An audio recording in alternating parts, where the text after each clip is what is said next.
আহ্বান করলেন, বাংলার মানুষ বিধান অনুযায়ী তোমরা রাষ্ট্র পরিচালনা করো, তাহলেই তোমরা শান্তি পাবে।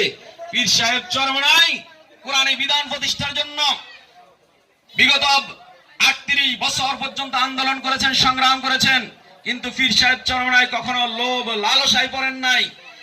লোভ লালসায় পড়ে কখনো অনৈতিক কাজে জড়িত হয় নাই, কোন অন্যায়ের সাথে আপোষ করে নাই, নারী নেতৃত্বের সাথে আপোষ করে নাই।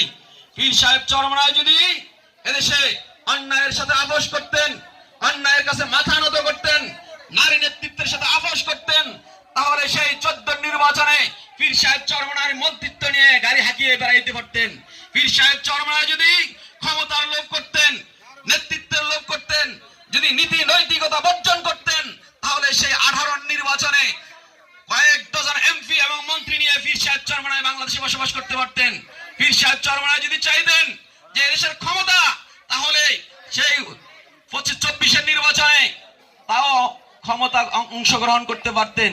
কিন্তু পীর সাহেব চরমনাই চাই আল্লাহর জমিনে আল্লাহর দ্বীন বাস্তবায়ন হোক, কোরআনী শাসন বাস্তবায়ন হোক, সুন্দর এক সমাজ প্রতিষ্ঠা হোক। অন্যায়ের সাথে এই জন্য পীর সাহেব চরমনাই কখনো আপোষ করেন নাই। সুতরাং আমরা যারা মুসলমান, আমাদেরকে শপথ নিতে হবে, আমরা 71 রক্ত দিয়েছি, কিন্তু মানুষের ভাগ্যের পরিবর্তন হয় নাই। আবারও 24 রক্ত দিয়েছে দেশের মানুষ, প্রায় 2000 মানুষ শাহাদাত বরণ করেছে, প্রায় 50,000 মানুষ পঙ্গুত্ব বরণ করেছে। কিন্তু আমরা ভেবেছিলাম সেই 24 জুলাই আগস্টের বিপ্লবের পরে এদেশের মানুষের ভাগ্যের পরিবর্তন হবে, কিন্তু কি দেখলাম? না, এদেশের মানুষের ভাগ্যের পরিবর্তন হয় নাই। আজও সেই খুন, আজও সেই দর্শন, আজও সেই দুর্নীতি, আজও সেই ঘুষ, আজও সেই সুদ, আজও সেই উলঙ্গপনা, বেহায়াপনা, সকল কিছুই আগের মতোই চলছে কিনা? সুতরাং এভাবে যদি যুগ যুগ ধরে চলতে থাকে, তাহলে আমাদের ভাগ্যের পরিবর্তন হবে না, লুটপাট বন্ধ হবে না, মানুষের ন্যায্য অধিকার প্রতিষ্ঠা হবে না। সুতরাং মানুষের ন্যায্য অধিকার যদি প্রতিষ্ঠা করতে হয়, তাহলে পীর সাহেব চরমনাইয়ের হাতকেই মজবুত করতে হবে। কারণ পীর সাহেব চরমনাই এদেশে পরীক্ষিত নেতা, কোষ্ঠী পাথরে যাচাই করে নেতা।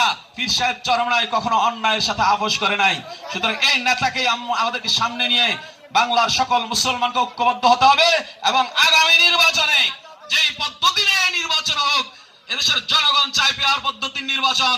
যদিও 90 স্বৈরাচাররা সেই পেয়ার পদ্ধতির নির্বাচন চায় না, এদেশের জনগণ চায় আগে ইউনিয়ন এবং ওয়ার্ডের নির্বাচন, স্থানীয় নির্বাচন। যদিও 90 স্বৈরাচাররা সেটা চায় না, কারণ তাদের না চাওয়ার কারণ আছে, কারণ তাদের রাজনীতি হলো লুটপাটের রাজনীতি, তাদের রাজনীতি হলো ক্ষমতার রাজনীতি।